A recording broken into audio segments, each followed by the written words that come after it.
Olá pessoal, a gente vai começar mais uma aula, tá? Essa é a aula 12 de psicologia, já tá chegando no finzinho. E vamos lá, vamos partir para os slides. Nessa aula a gente vai falar sobre alguns fatores hereditários que influenciam no desenvolvimento, tá? E a adoção de uma perspectiva interacionista. Sobre a importância da interação entre fatores hereditários e ambientais na determinação do indivíduo, na determinação do desenvolvimento do indivíduo, tem sido reconhecida pelas mais diversas áreas da psicologia contemporânea, ou seja, os fatores ambientais, socioambientais, econômicos, socioeconômicos, eles têm muito a ver com o desenvolvimento do ser humano, tá? Fatores hereditários. Entretanto, muitas vezes, essa compreensão não chega a produzir uma metodologia de investigação que realmente a reflita. O que isso quer dizer? Muitas vezes a compreensão não chega a produzir o método, de investigação que realmente reflita esses dados. Os trabalhos tendem a se concentrar na análise de variáveis hereditárias ou de variáveis ambientais, e embora esta concentração não represente necessariamente obstáculo ao estudo do desenvolvimento, a adoção de uma perspectiva interacionista mais plena poderia ser heurística, promovendo maior rigor metodológico na interpretação dos resultados e levando a tentativas de interação de dados aparentemente incompatíveis. Não se trata de uma questão de preferências, nem de escolha de área de investigação. Esse estudo ele não está tratando de preferências ou áreas de investigação, tá? Ele está em qualquer das áreas específicas de interesse no estudo, desenvolvimento, mesmo nos extremos da genética ou do ambientalismo, a natureza do fenômeno, existe uma perspectiva interacionista mais plena, que nada mais é do que a compreensão integrada dos efeitos dos fatores hereditários e ambientais. Ou seja, isso tudo ele está relacionado a fatores hereditários do indivíduo, que passa de geração em geração, e ambientais, onde ele cresceu, onde ele vive, o ambiente em que ele frequenta, e aí tem todo um conjunto para se formar esse desenvolvimento do indivíduo, tá certo? Com o reconhecimento da complexidade e inseparabilidade entre eles, ou seja, inseparáveis. Esses fatores hereditários e ambientais, eles não se separam nesse desenvolvimento, tá bom? Antes da apresentação de implicações conceituais e metodológicas de tal perspectiva, convém que se justifique sua adoção através de evidências relativas à natureza do fenômeno. Esse texto busca explicar com evidências relatadas a natureza desse fenômeno, porque o fator ambiental e hereditário influencia no desenvolvimento do indivíduo. Quais são esses fatores, que influenciam no desenvolvimento humano? Hereditariedade, crescimento orgânico, maturação neurológica e o meio onde ele vive. Hereditariedade é a carga genética, como a gente estava falando, os antepassados, o avô, a avó, a mãe. A carga genética estabelece o potencial do indivíduo, que pode ou não se desenvolver. A inteligência pode desenvolver-se de acordo com as condições do meio em que se encontra. Crescimento orgânico refere-se ao aspecto físico daquele indivíduo, É forte, é magro, é pequeno, é alto, é baixo, é alto, enfim. Maturação neurológica é o que torna possível determinado padrão de comportamento. O neurológico mesmo, As sensações, as emoções, o caráter, a personalidade, é o que determina o padrão de comportamento daquele indivíduo, que significa maturação neurológica. Maturação de maturidade, Quanto ele maturou, quanto ele se desenvolveu neurologicamente. O meio é o conjunto de influências e estimulações ambientais que alteram os padrões de comportamento do indivíduo. Ajustamento emocional, o que vem dizer isso? É a inteligência de comando das emoções. É como se a gente comandasse o nosso emocional, tá? Quando eu posso estar sorrindo, chorando, cansado, nervoso, com raiva, enfim. O conceito. O ajustamento emocional pode ser definido como os meios pelos quais o indivíduo procura manter o relacionamento harmonioso entre as suas necessidades e as exigências do seu ambiente físico e social. É como se o indivíduo tentasse controlar o relacionamento harmonioso do emocional dele no ambiente em que ele vive, as necessidades do ambiente onde ele vive, físico e social. Um exemplo, uma pessoa irritada na fila de um caixa, e aí ela não vai sair batendo em todo mundo, é como se a gente tentasse controlar aquele impulso, tá? O ajustamento é específico para um indivíduo em determinadas condições. Disso decorre que o ajustamento está ligado ao meio cultural, ao sexo, à posição socioeconômica, às experiências atuais e à história passada da pessoa em questão. No caso, ele decorre no meio que o indivíduo vive, né? O ambiente cultural, ao sexo, a posição socioeconômica em relação à estabilidade ou não, né? As experiências que esse indivíduo atuais passou, né? E a história passada. Sentimento de inferioridade, muita gente tem, mas a gente não sabe trabalhar, né? O que é isso? O complexo de inferioridade pode ser definido como uma tensão intensa e persistente resultante de sentimentos de deficiência real ou imaginária. Às vezes a pessoa se sente inferior, porém é só uma imaginação da cabeça.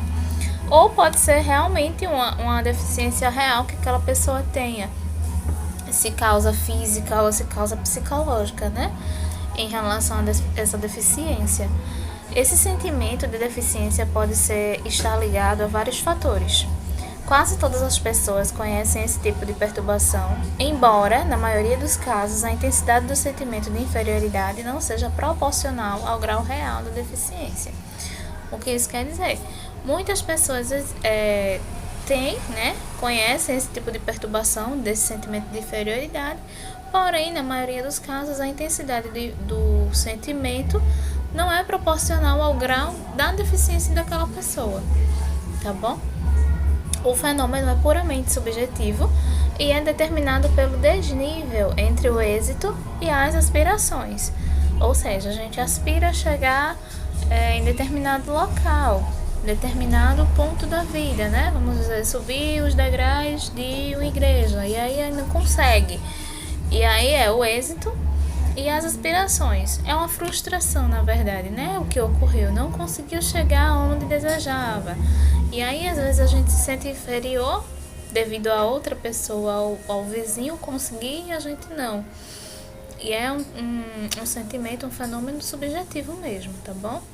Para fugir de sentimentos de inferioridade, o indivíduo desenvolve mecanismos de defesa, que é o que a gente estudou anteriormente. A gente pode associar um mecanismo de defesa que é aquele que a gente, mas eu não queria mesmo, então, era para ser assim, né?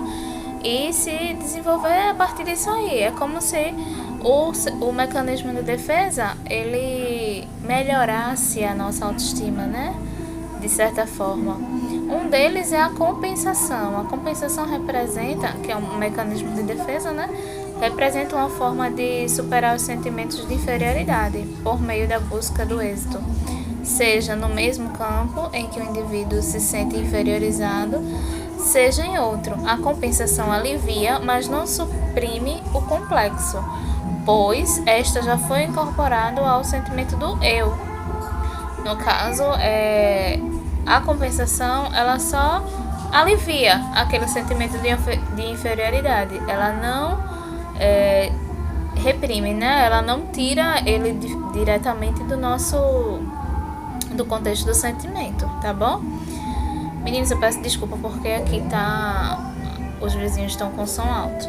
Enfim, mas vamos dar seguimento. Eu vou tentar falar um pouco mais alto, tá bom? Outro mecanismo de defesa da tensão provocada pela insegurança é a fuga. Na fuga, o indivíduo não procura obter satisfação de suas necessidades, pois ele se recusa a participar de qualquer situação que possa provocar fracasso. É tipo uma fuga do real fracasso, né? Ele não quer se arriscar para não acontecer de fracassar, né? E aí tem aquele sentimento de culpa. É um dos mecanismos de defesa. Como foi submetido a constantes frustrações, que às vezes a gente passa no dia a dia, ele aprendeu a encarar tudo pelo lado negativo e a esperar o pior. Às vezes nem aconteceu o pior, mas aquele indivíduo já acredita que vai acontecer, né? Pelo fato de ter fracassado tantas vezes e de ter se frustrado várias vezes. Consequentemente, ele prefere não obter satisfação a ter que enfrentar situações que ele se sente como se fossem ameaçadoras, né? Ao seu eu, ao ego. As formas mais comuns de fuga são a fantasia, o isolamento e a timidez. Uma forma mais sutil de fuga é o envolvimento em inúmeras atividades sociais ou profissionais para não enfrentar as verdadeiras causas do desajustamento. A fuga também está presente na indolência, no alcoolismo, no uso de drogas e até mesmo na ingestão excessiva de doces ou alimentos.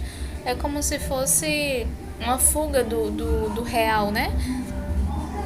Do que está acontecendo no presente, é como se fosse uma fuga e ele buscasse uma certa forma de alívio daquela sensação, daquela situação que ele está passando. E aí busca vários tipos de artifícios, né?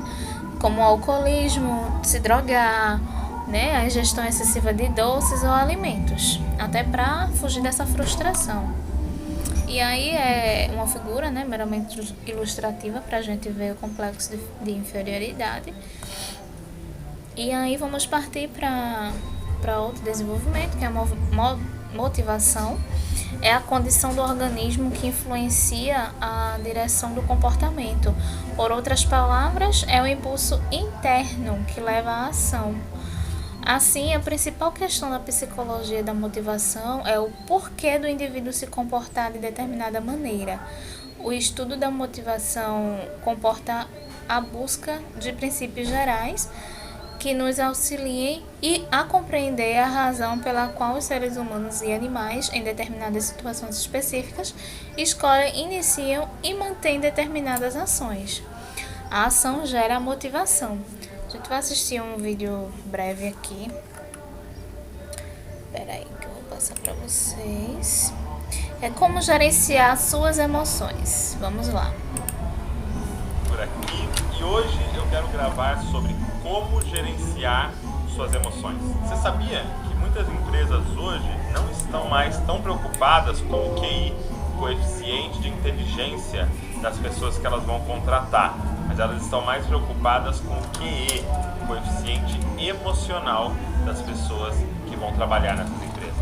Mas elas entenderam que não adianta nada a pessoa ter muito conhecimento e habilidade e não saber gerenciar suas emoções. Ela se torna tóxica no ambiente onde ela entra. Então a pergunta é, como gerenciar nossas emoções? Então vamos lá. Então antes de começar, vocês viram as capas novas que chegaram da Vitascope. Essa, que é a de leão, mas é dourada, e ela é flexível. Veio essa, o livro de Yeshua, muito bonita. E essa daqui com os nomes de Jesus nela inteira. A grande novidade é o lado, olha que legal. Leia a palavra de Deus dia e noite e pratique. Todas elas vêm escrito do lado e todas elas são NVI, tá? Então vou deixar o link aqui na postagem, vou deixar o link aqui no card para você clicar e pedir a sua aí. Vamos lá! O que a gente precisa entender sobre essa questão das emoções? A gente precisa entender como funciona o processo dos sentimentos. Porque uma coisa que eu ouço com frequência, e eu já quero dizer que é uma grande mentira, é a seguinte frase: eu não controlo as minhas emoções. Eu não controlo os meus sentimentos. E as pessoas usam isso como uma grande muleta, uma grande desculpa para fazer o que quiser e sentir mentir o que quiser. Então a primeira coisa que eu queria te falar é mentira. Você tem como gerenciar as suas emoções. E qual que é o lance? É você entender o processo. E o processo é o seguinte: o processo é que pensamento gera sentimento, ok? Que são as nossas emoções. E sentimento gera comportamento. Então, presta atenção. Pensamento, tá? Seu cérebro gera sentimento, emoções, que gera comportamento, aquilo que a gente faz. Então, e comportamento, o grupo de comportamento gera um hábito, que gera o seu estilo de vida. Se você quer mudar o seu estilo de vida, você precisa mudar seus hábitos. Mas se você quiser mudar seus hábitos, você precisa mudar seus comportamentos. Agora, para mudar comportamento, tem que mudar os seus sentimentos e emoções. E para mudar suas emoções, você tem que mudar os seus pensamentos. O que gera emoções e sentimentos são os nossos pensamentos. Então, nesse vídeo, como gerenciar suas emoções, a gente precisa começar com como gerenciar os seus pensamentos. Por quê? Porque você sente a partir daquilo que você pensa. Então, se você não mexer nos seus pensamentos, você não vai mexer nos seus sentimentos. E é por isso que a Bíblia fala tanto sobre pensamento. Olha só, deixa eu te mostrar. Romanos 12, verso 2. Paulo diz assim: não se amoldem ao padrão deste mundo, mas transforme-se pela renovação da sua mente, para que sejam capazes de experimentar e comprovar a boa, agradável e perfeita vontade de Deus. Então ele está dizendo, renova a sua mente, você vai ser transformado. Agora, uma do Antigo Testamento, Davi falando, Salmo 19, 14. Que as palavras da minha boca e a meditação do meu coração sejam agradáveis a ti, Senhor, minha rocha e meu resgatador. Não é meus comportamentos simplesmente, mas os meus pensamentos. Quando ele diz a meditação do meu coração, ele está dizendo sobre os pensamentos dele. Olha Filipenses 4:8. Finalmente, irmãos, tudo que... Qual lado do seu cérebro você usa mais? Na década de 80 e 90, surgiram e ficaram muito populares os testes para...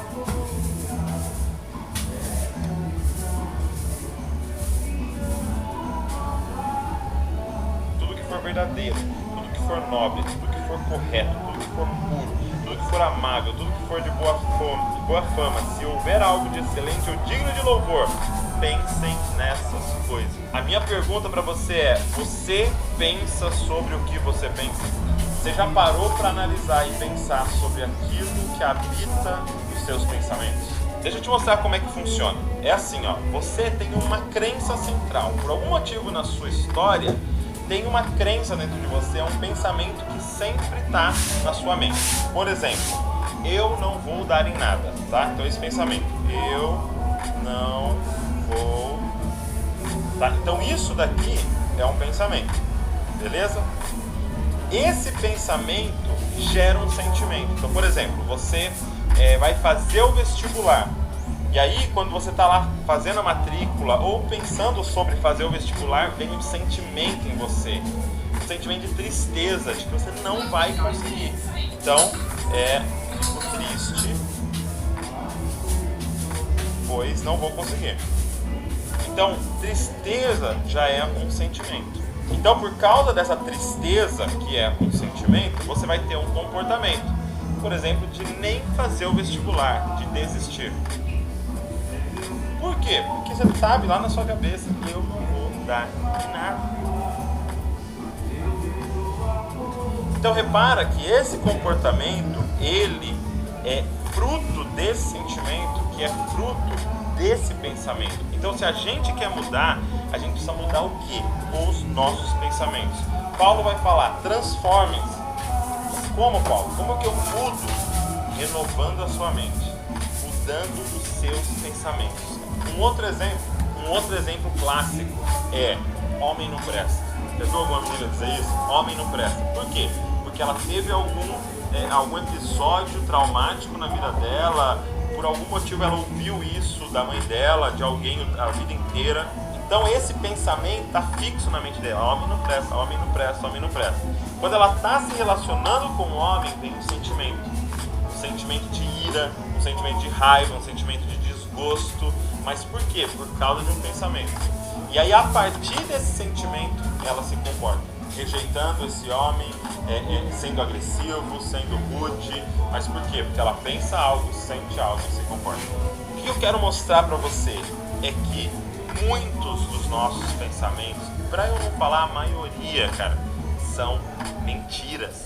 Sim, mentiras. Então, por exemplo, eu não vou dar em nada. Isso daqui, cara, é uma mentira, tá? Então, mentira, que a Bíblia vai chamar de sofisma, tá? É uma mentira. E se você tem um pensamento que é mentiroso, vai gerar um sentimento mentiroso e vai gerar um comportamento errado, porque é baseado numa mentira. É por isso que a Bíblia vai dizer: e conhecereis a verdade, e a verdade vai gerar um comportamento liberto.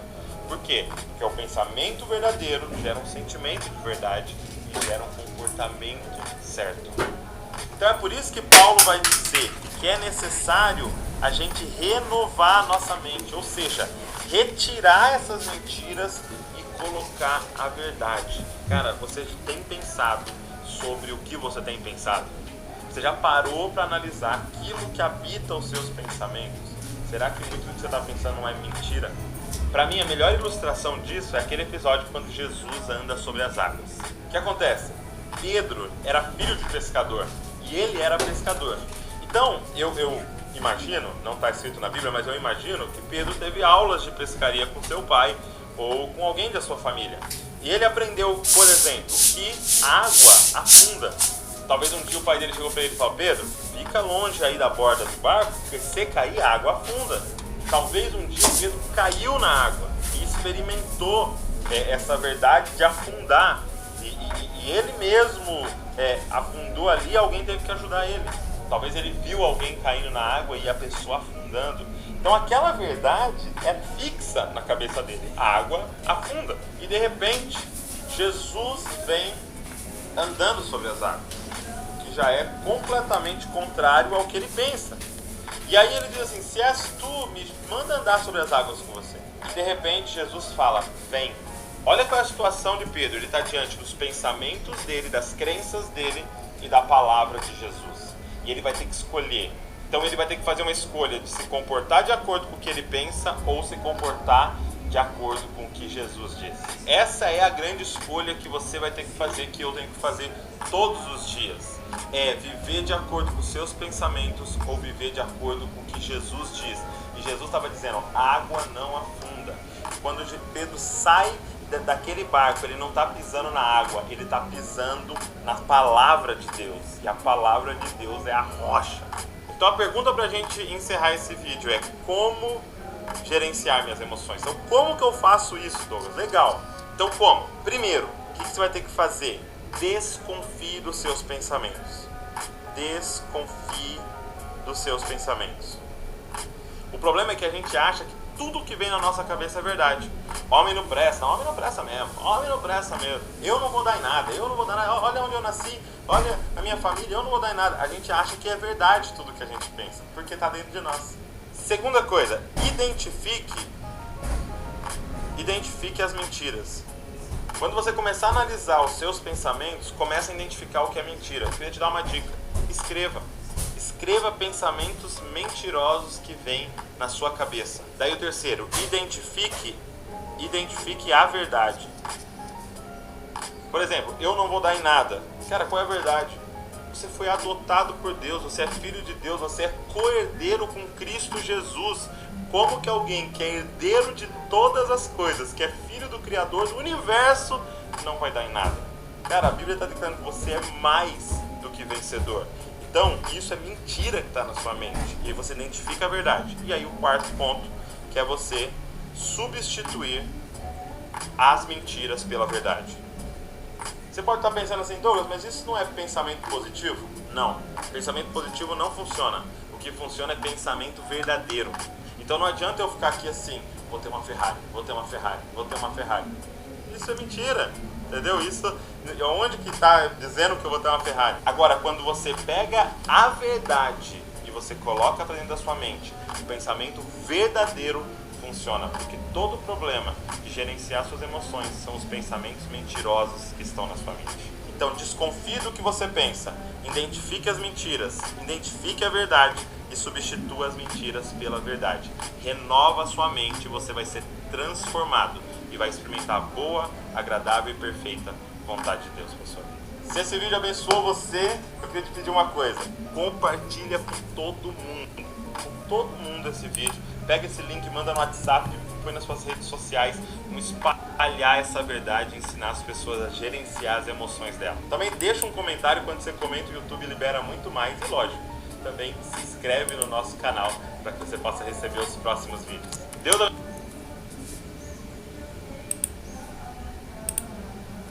É isso, meninas, não impondo, né, lógico, crença nenhuma, mas aí é mais ou menos assim que os nossos sentimentos, eles reagem, né, nosso consciente, subconsciente reagem. Vamos lá, a gente estava falando sobre motivação, vamos seguir com necessidades fisiológicas, né, do ser humano. Necessidade de alimento, de água, sono e repouso, necessidade sexual. São as necessidades básicas, né? Essa necessidade está ligada à sobrevivência do alimento e se manifesta quando o organismo está em déficit de substâncias necessárias ao seu equilíbrio, carboidrato, proteína. Quando a gente está fraquinho, com fome, enfim. Necessidades de água, de modo geral, esta é facilmente satisfeita. No entanto, há situações que impõem longos períodos de privação. Isto não pode causar tensões que acabam interferindo no comportamento normal das pessoas. Necessidade de sono e repouso. Nós procuramos dormir o tempo suficiente para nos sentirmos descansados. O ser humano precisa tanto de repouso quanto de oportunidades para gastar suas energias. É como se fosse uma troca, né? Quando a gente bota no carregador é quando a gente está dormindo. Quando a gente tira o carregador é quando a gente acorda e vai à luta, né? Vai à procura. Se bem que muita gente não dorme o necessário, né? O quanto é necessário. Dorme o que consegue. Necessidade sexual. A satisfação dessa necessidade é a mais perturbadora em nossa cultura, para algumas pessoas, tá? A sociedade se encarrega de promover a satisfação das outras necessidades fisiológicas, contudo reprime por meio de tabus sociais expressão e satisfação das necessidades sexuais. Existem amplas variações individuais na intensidade dos motivos sexuais. Para alguns, são uma preocupação constante, para outros, têm uma intensidade moderada. Finalmente, para alguns indivíduos, os motivos sexuais parecem estar virtualmente ausentes. Né? Como eu disse logo no começo, é perturbadora, mas isso não é uma regra firme, que não exista uma exceção, né? Para toda regra há uma exceção. A tarefa fundamental de qualquer indivíduo é o desenvolvimento de uma identidade própria ou a busca de si mesmo, que aí vai a personalidade, né? Isso está relacionado à satisfação de necessidades psicológicas, tais como as necessidades de afeto e de aceitação, de realização e de autoestima. Essa aceitação seria socialmente, seria do parceiro, seria da família, enfim, seria uma aceitação real, né? São as necessidades psicológicas, necessidade de afeto, de aceitação, de realização, de autoestima. E vamos ler primeiro a de aceitação, tá? Entender. A satisfação de tais necessidades de aceitação, no caso, sobretudo nos primeiros anos de vida, é decisiva na determinação dos ajustamentos emocionais posteriores.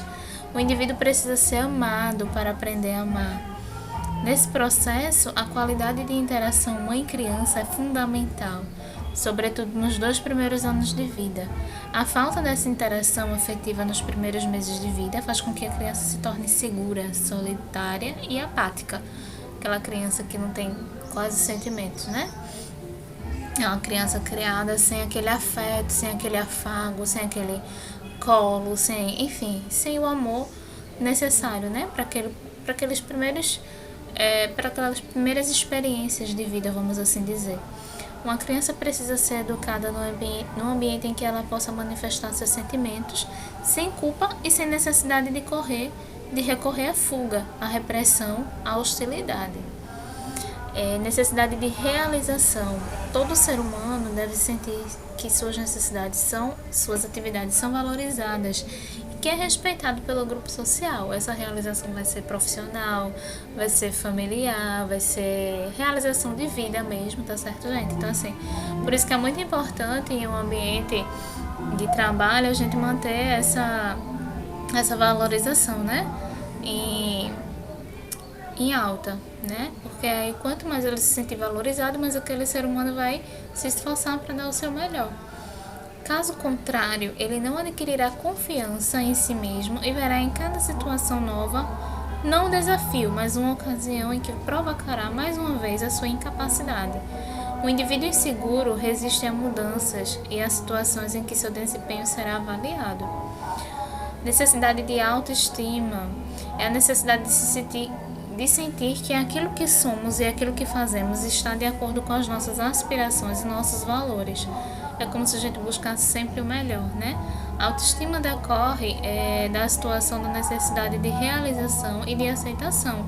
Ela vem junto com essas duas necessidades, a autoestima. Quando a gente é valorizado, quando o eu, né, é aceito pela sociedade, pela família, pelos amigos em torno. A autorrealização não é uma coisa que alguém tem ou não tem, é um processo contínuo de crescimento, é o modo de viver, de trabalhar, de relacionar-se com o mundo, ou seja, de usar as energias de maneira construtiva e positiva. Levar as energias de maneira construtiva e positiva, no caso, né? E aí a gente tem mais um vídeo pra gente ver, que é os fatores que influenciam o desenvolvimento humano. Vamos lá. Vamos ver aqui se pega. Fiquem aí, tá, gente? Só um minuto.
Só mais um pouquinho.